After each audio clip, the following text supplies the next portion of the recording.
This is a legacy episode of the Lesbian Historic Motif podcast, originally released as part of the Lesbian Talk Show podcast group. Some references may be obsolete.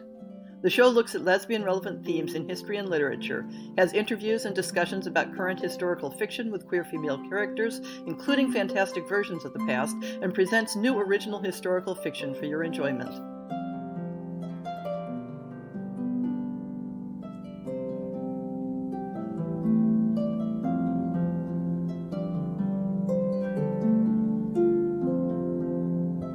There are so many joys I've gotten from the fiction series on this podcast.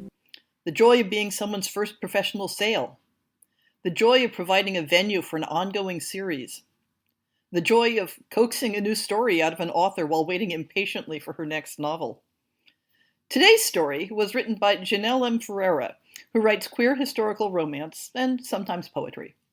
In 2020, her work will appear in Climbing Lightly Through Forests, an anthology tribute to Ursula K. Le Guin, edited by R.B. Lemberg and Lisa M. Bradley from Aqueduct Press. She notes that she is beyond thrilled to take part in the Lesbian Historical Motif podcast fiction project, and not just because the world needs more historical Jewish lesbians. She is also finishing the sequel to 2018's The Covert Captain, and deeply regrets buying that melodica for her spouse and child. Find her on Twitter at Jeannelle Writes, particularly if you have thoughts on late Georgian coaching inns and post roads. Our narrator today is Violet Dixon, who is sheltering in place from COVID-19 outside Philadelphia with her wife, 2 teen sons, and 4 tolerant cats. When not Zoom coaching or social distancing in the recording booth, she is an award-winning stage director. She has previously done author narration for lesbian novels such as K.C. Luck's Darkness series and Jeannelle M. Ferreira's The Covert Captain. This recording is released under a Creative Commons Attribution, Non-Commercial, No Derivatives 4.0 International Public License. You may share it in the full original form, but you may not sell it, you may not transcribe it, and you may not adapt it. Your Fingers Like Pen and Ink by Jeannelle M. Ferreira. Oh, your eyes like black cherries, and your lips like rosy paper, and your fingers like pen and ink. Oh, that you might write often to me. From Dorten Eber Wasserl, translated by Sonia Tafe. It was almost too late in the spring for Coltsfoot. Her back ached from bending, her hands hurt from twisting stems, and she had gone further into the forest than she meant. The river laughed just ahead of her sight. The sun had sunk behind. A feldsher's daughter would never grow tall, nor carry the muscle of a day's work in the rye, but she could take care of herself. Besides, she was nothing much to look at, and 36, a double blessing, if only she worked out what the blessing was. Meantime, she held her hair off her neck for a moment's coolness, brushed her hands clean, and was not afraid of the woods. An arm was round her waist from behind, a light hand at her throat, and Malka found herself held and bent like a reed. "Honey, you shouldn't go so far. You never know who might be out here." "The worst people," she replied, and turned to face Hani Aptaker. She was pale and clever-mouthed, cut narrower than most of the boys she taught, and taller than Malka by head and shoulders. She looked elegant in a hat and capote, 200 years out of fashion. Her hands were always ink-speckled, and Malka felt a sweet, ridiculous fondness every time she... "Honey, no." Malka got a good look at her. "Not again." "Never mind it." Hani pushed her wrist over her wrecked cheekbone carelessly, as if she flicked off a fly. She was still wearing the clothes she taught in, walked in, and the men who came through Koshani in the Tsar's uniform would have seen not Hani, but Heskel, a thin enough bone to pick, and not quite worn down enough to be worth ignoring. "Never mind an eye like that?" Malka grit her teeth. "Did you fight back?" "Of course not much." "Love, what did they want from you?" They seemed upset I wouldn't let go my book, Hani shrugged. But I never learned to speak fluent idiot, so what do I know? One of Hani's payas had been cut off, with a slow knife, or a dull one. She looked a little lopsided, a little ragged, and Malka felt fear dryness in her own throat. Just give them what they want next time, please. Please. I couldn't. Not this one. Read it, said Ani, and held out a plain, cloth-covered book, not larger than her hand. You know I can't. You can. That's just the point. It was printed in Yiddish. Sefer Hey Yashar, Malka read. M-D-X-C? With the Latin alphabet, she was much slower, and she could not have sounded these letters into any word at all. 1592. So old. And in Yiddish? It must have been written for a woman. The light was fading, the tall grass and the river never silent. But Malka felt as though the two of them were standing in some long-ago woman's room, with books of her own and time to read them, time to think in her own language. Or by a woman, by someone like me. A half-grin shy made it past Hani's bruises. I wanted to show it to you, before I sell it. You could make your name from this. I have a name, Hani closed as Haskell shrugged. I'd like other things more. I'd like to get us out of here before... Us, echoed Malka. You work too much, and you study too long, and your girl never sees you. You should be my wife. If I could. What's your plan, scholar? There's no one here with them but the river. This was where they had always come, with secrets the village could not hold, and plans so wide only a river could believe them.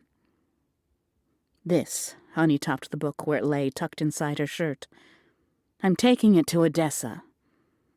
Odessa, she said, as if she were not saying into hell or on to the moon. You're walking there?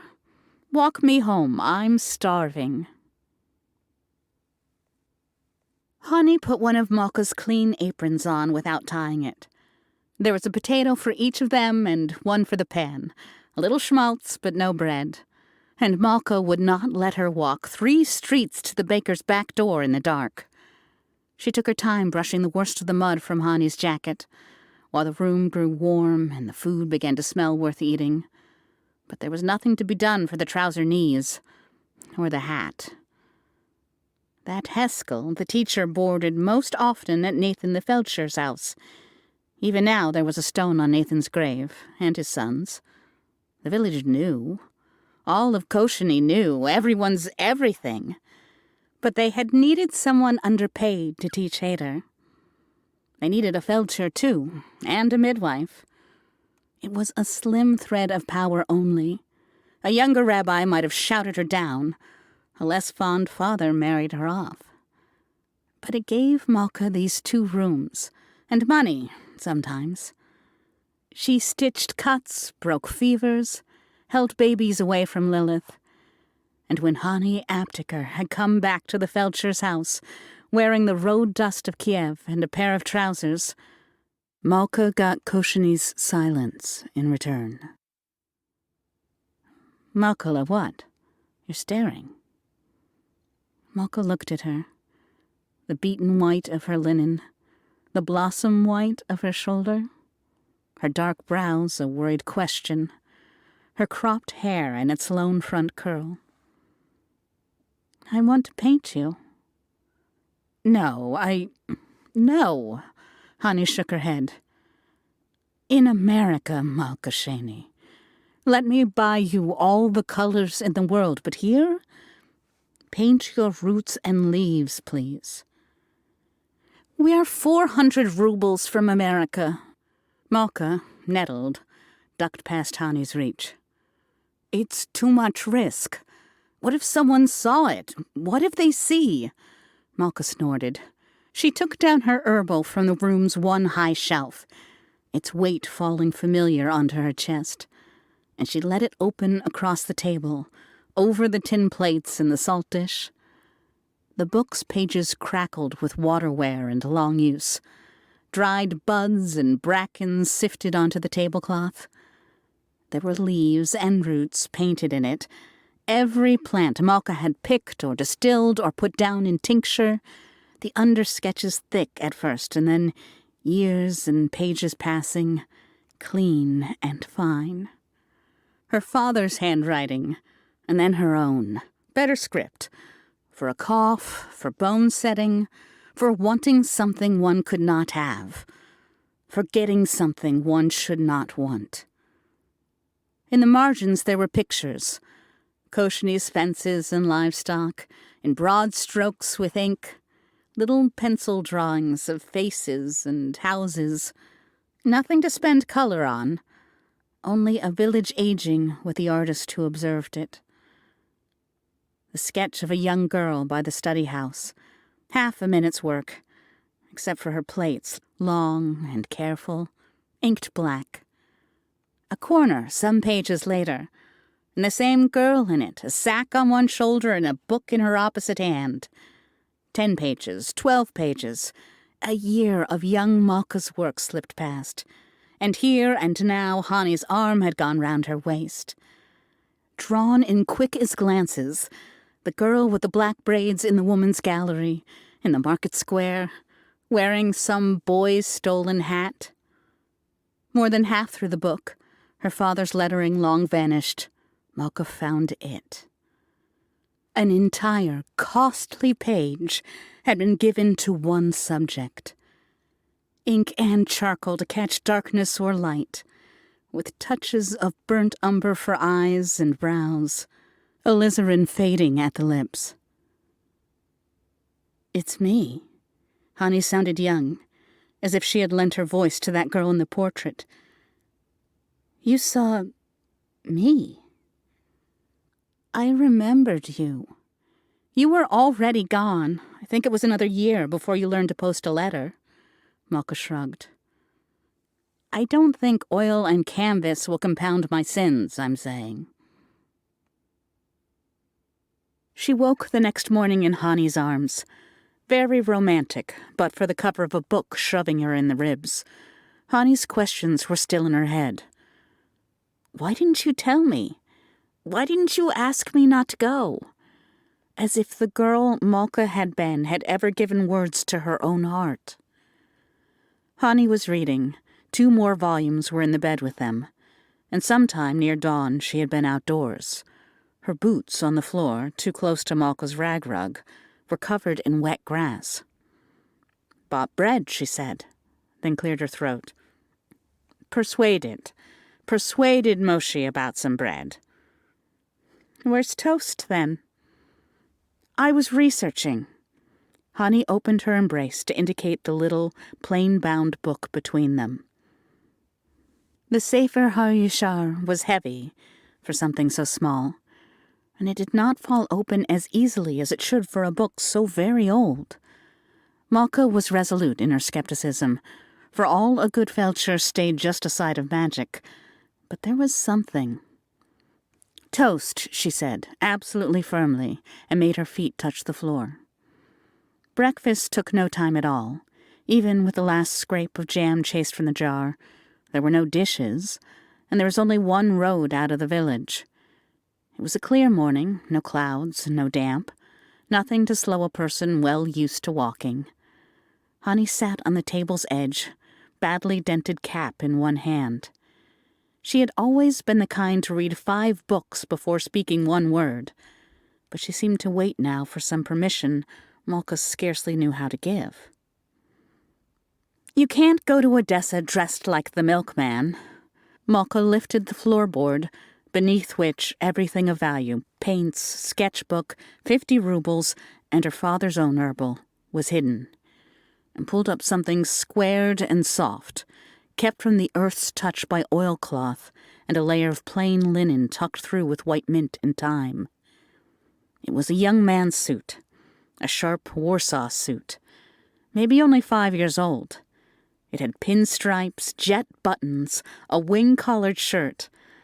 It was wool so fine Malka's fingertips, as she held the morning coat out to Hani, didn't catch on the weave. I couldn't. I don't dare. Shmuel doesn't want it. He didn't when he was alive either. Don't make that face. Auntie Ava made it over from our cousin, and it pinched. Hani, who had walked out of Koshani 15 years before in a Romany shawl and plaits, stood in the big room of the Felcher's cottage and looked like a city boy who had lost a tavern fight.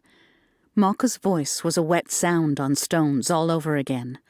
Her eyes were prickling, and her hands twisted tight in her skirts, and 15 years wasn't time enough for some things to change. She said something useless as spent coals. Oh, your boots. Well, maybe even in Odessa no one walks in their shoal shoes. Malka. Wait. With a case knife she kept sharp enough for foxglove stems, Malka cut Hani's remaining payas. Hani put up one hand to the shorn spot, as if she'd been hurt. Malka, with the dark curl kept safely between thumb and palm, wanted to kiss her. It suits you, she said first, bravely. She thought she might never sleep again.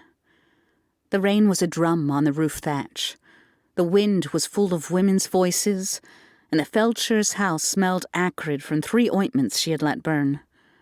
There was white camphor and speedwell to start again in the morning, a spatter mark searing at her wrist, and only a trace of Hani's scent left in the pillows.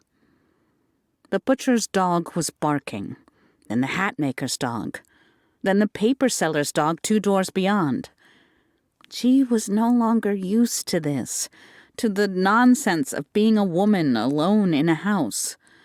Malka pulled the quilts over her head as if it might help, and when the knock came, she lay shaking still. Out in the darkness, someone was fumbling the front door latch. Malka, Malkala, are you all right? It was a small house, no more than 4 steps to the door. God's sake, you knock like a Cossack. Wait, it's wet. I'm wet. Hani, soaked and sodden down to the new split in her left boot, tried half a second to keep from Malka's arms. You're real. You can't be real. It's a week's walk to Odessa, a week back. Malka, hush. I didn't go near it. I fell into the river. It took you 3 days to fall in the river? The big river, Hani amended, shrugging and holding on to Malka all at once. They had never kissed on the doorstep or in a downpour, but it was the blackest hour of morning, and Hani's mouth was warm. She laughed, too, between kisses against Malka's cheekbone, against her throat. I swear I would have sent a letter, but all I've got in my pockets is river water. Come inside and look. Look at this. As they dripped and shivered by the growing light of a fire, half kicked, half coaxed to life, Hani pulled the small, familiar book from beneath her shirt. The Sefer HaYeshar had been half drowned in the Neester. Its plain, pale cover fell by threads and drenched fragments to the floor. Hani shook it hard, as Malka had never seen her mistreat any book. It did not fly apart at the spine. The pages sagged, water streamed from it, and Hani was still holding the book as if its pasteboard was not melting away in her hands. She faced the firelight with it, and Malka shouted. Pearls, she whispered when she could, at least not acting the fool she felt. Garnets? A sapphire? I don't know the purple. Hani held the book out to Malka. I know gold when it's heavy enough to drown me. It didn't. Malkala, say something. A woman's book, she managed. We can't take these. They belong to her family. Her family was 300 years ago in Venice. I got this off Dmitri, the carter, for 3 kopecks, and it belongs to us." "Off you go again, us?" Malka sniffled. Hadn't she spent 20 minutes in the rain? "I've got enough here to be married." Hanya brushed over the sapphire, the size of her small finger's nail. "We could leave in the morning if we wanted, more or less. If only we dry." "Leave Kosheny? They won't have... There won't be a felcher." "No." Hanya looked at Malka, looking lost, and gently took her hand. "There will be a Malka Pecherska, a botanical painter, in America." "Malka Aptaker, I thought. Did you change your name in that river?"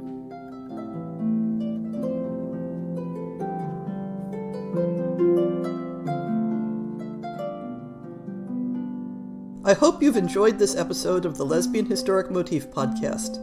See the show notes for links to people and topics. Most shows will have a transcript linked as well. If you have a book announcement, a topic suggestion, or might like to appear on the show, please drop me an email. If you enjoyed this podcast, please rate it and subscribe on your favorite podcast app, and consider supporting our Patreon.